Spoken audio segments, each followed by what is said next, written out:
Hey folks, welcome to the show. It's the team that everybody loves to talk about, the Toronto Maple Leafs, facing off against their boogeyman, the Boston Bruins. They both had a similar record. Boston had one more win than Toronto, but five more of their losses were in extra time compared to Toronto's.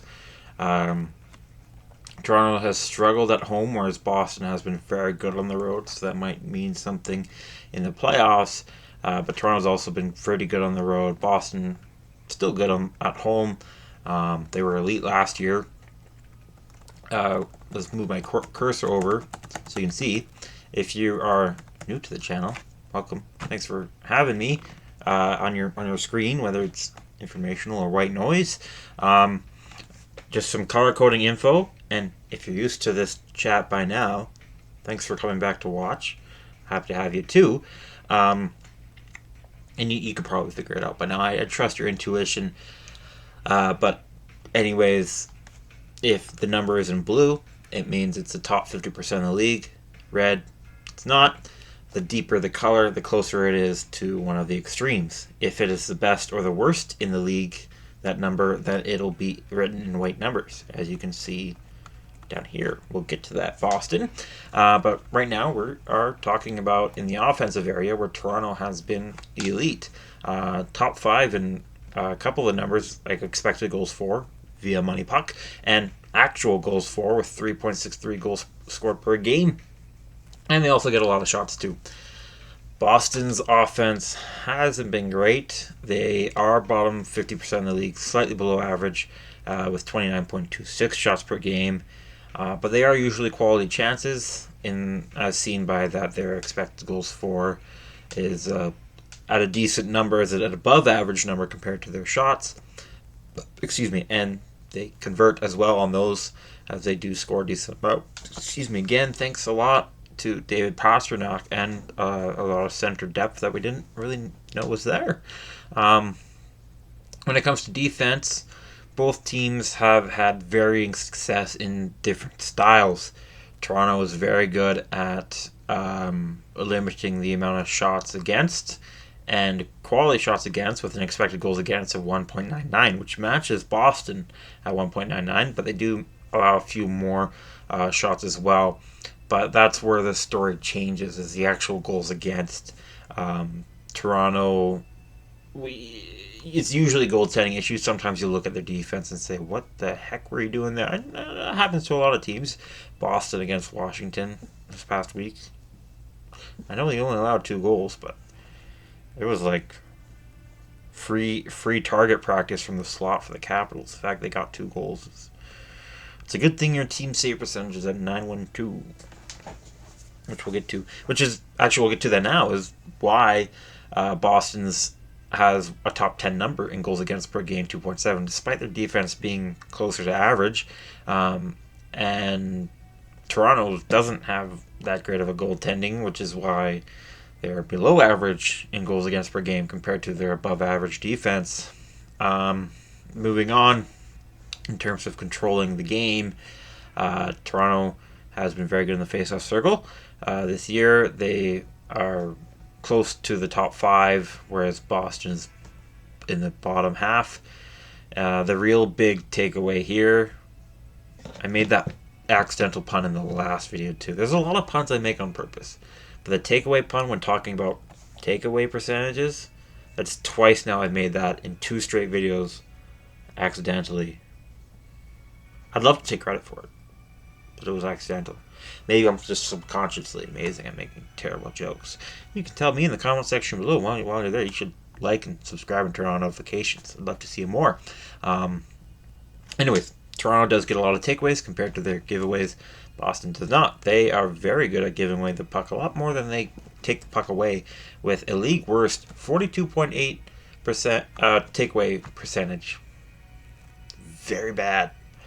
That means 42.8% of the takeaways that happen during a game are in favor of Boston. It's Boston taking away, whereas the other 57.2% is then giving it away, which is a lot, relatively speaking, as seen by the big, deep red bar and the white number you can read, you can see, I think. If not, happy to have you here too. Both teams are actually good hitters. Toronto has in the past been called soft, and their new additions over the year, while I still have my questions for them, have added to the hitting ability for Toronto. Both teams have just over 25 hits per game and are both top 10 in the league for hits per game. They are also very close in blocks per game. There is a .09 difference in the amount of blocks per game between the two teams, both just over 14.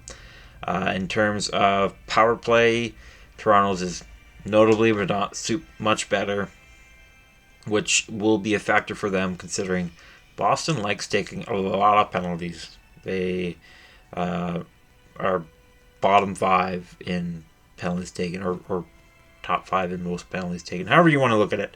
But they take way too many penalties. Toronto does not. However, the amount of power play goals allowed can even out because Toronto's penalty kill is below average at 76.92, whereas Boston's penalty kill is top 10 in the league at 82.46%. And again, the saying goes, well, your best penalty killer has to be your goalie, and Boston has 2 really good goalies. I don't often mention shorthanded goals for and against, but I put them there just for fun. But Boston does score more shorthanded goals for and allow less. Not a major number. They're not usually a factor, but when they happen, they happen. In terms of shooting percentage, not a huge difference there, but there is a huge difference, as I've mentioned, in save percentage. Toronto's team save percentage is .894, whereas Boston's save percentage is .912. I don't think it matters which goalie either team is starting. The Boston goalie is probably going to be better. Again, you never know. Goalie can go on a run. I like Joseph Woll. Samsonov has had his moments. He was part of the reason Toronto won their first round series in a very long time last year. But Boston also has Linus Ullmark, who won the Vezina last year, and Jeremy Swayman, who will probably get a few 4th or 5th place votes in the Vezina trophies this year. Both teams did end the year with 5 shutouts for different reasons. For Boston, it was because of goaltending. For Toronto, it was because of defense. Sometimes goaltending, and sometimes defense for Boston, but more often than not, it's for Boston's goaltending versus Toronto's defense. So anyways, that's the statistical breakdown. In the last video that I did, it was Tampa versus Florida, and I talked about how Florida has very few weaknesses, and those few weaknesses Tampa can actually exploit very well. Boston does not have few weaknesses. They have a few more weaknesses. And some of those Toronto can exploit very well. So if you want to say, this is it, this is the year we beat our boogeyman and beat the Boston Bruins, yeah, I mean, look at the stats. Yeah, you will probably control the puck a lot more than they do. But there's some things going against you. One is goaltending. We mentioned that. Another thing I want to mention is the regular season, which doesn't always mean everything, but it's important to note that in the 4 games the 2 teams played, Boston won all 4. The first 2 were in OT. Boston won 3-2 in overtime, and then won 4-3 in overtime, but then Boston won the next 2 games 4-1 each. That's Halo music you're hearing in the background, by the way. Da da da da da da da. Sorry. Boston has controlled the series very well. Toronto's gotten 2 points out of the series out of a possible 8, whereas Boston has got 8 out of 8. Okay, I'll turn the music back down. You should listen to it, and you can listen to it. I should say the other way around. Wait, I'm tired. But I still think this take is good. We're going to go with this take. I hope you like it. I think you will.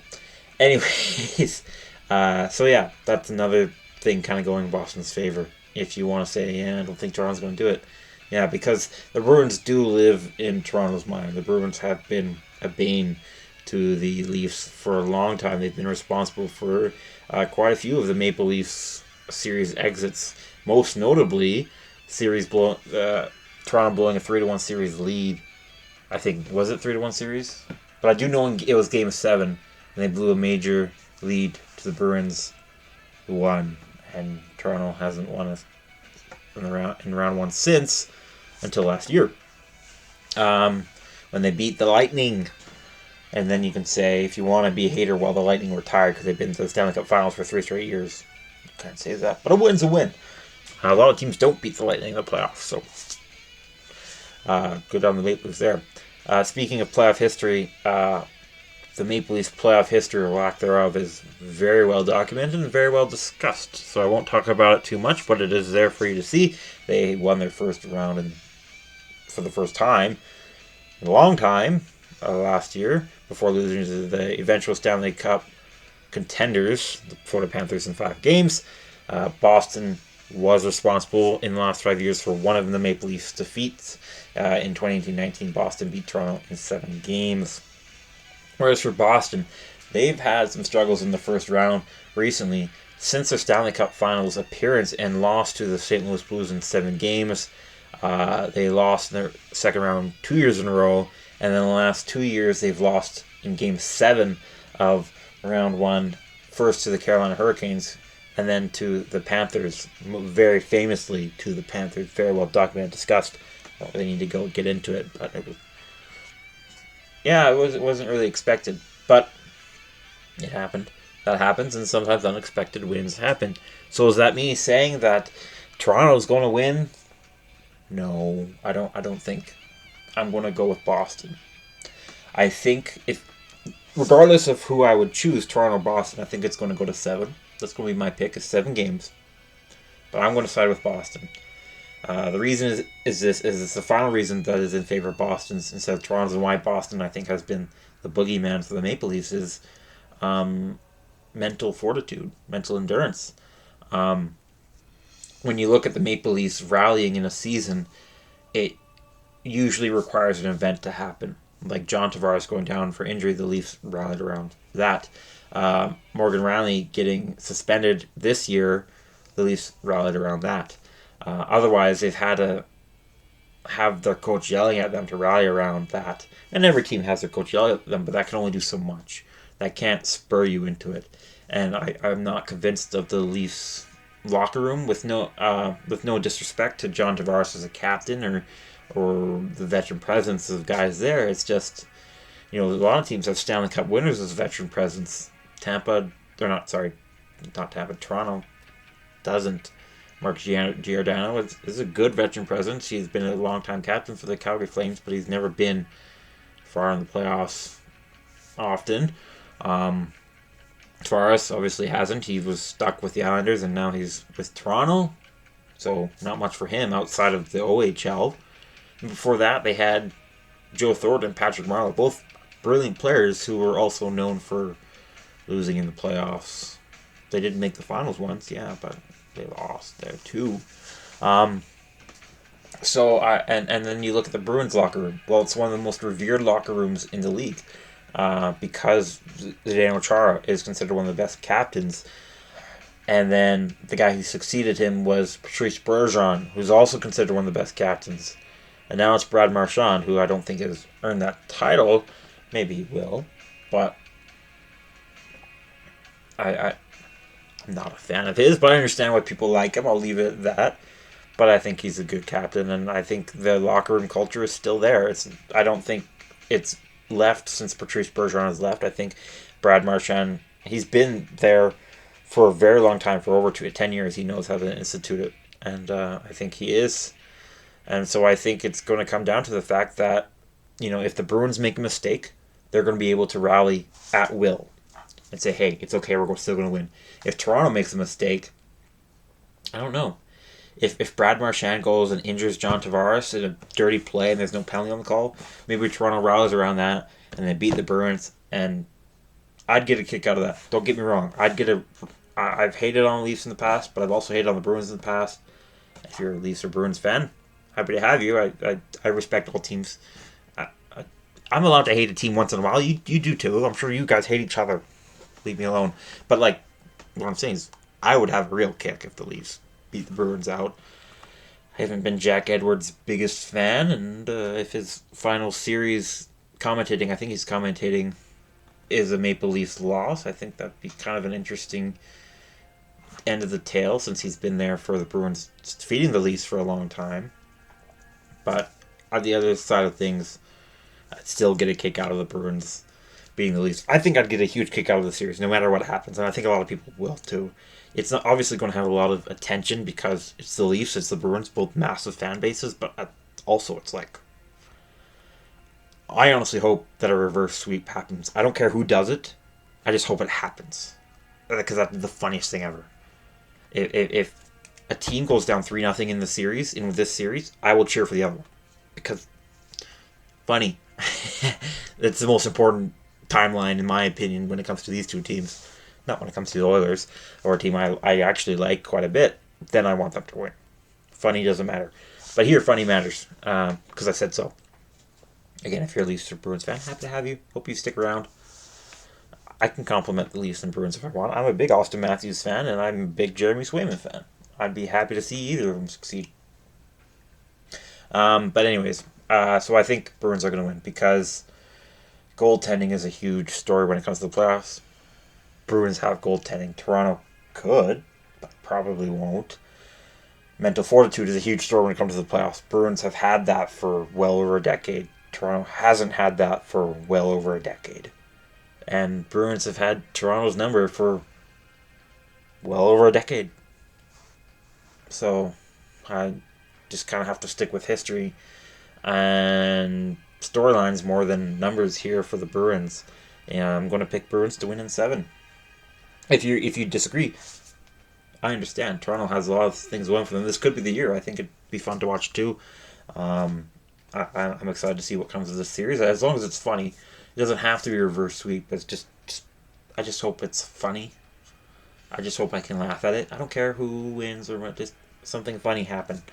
Anyways, that's it for now. I'll see you in the next video. I hope you'll see it more likely if you leave a like down below. Turn on notifications when you subscribe as well. And once again, I'd love to hear your thoughts in the comment section below. And I will see you whenever I see you next.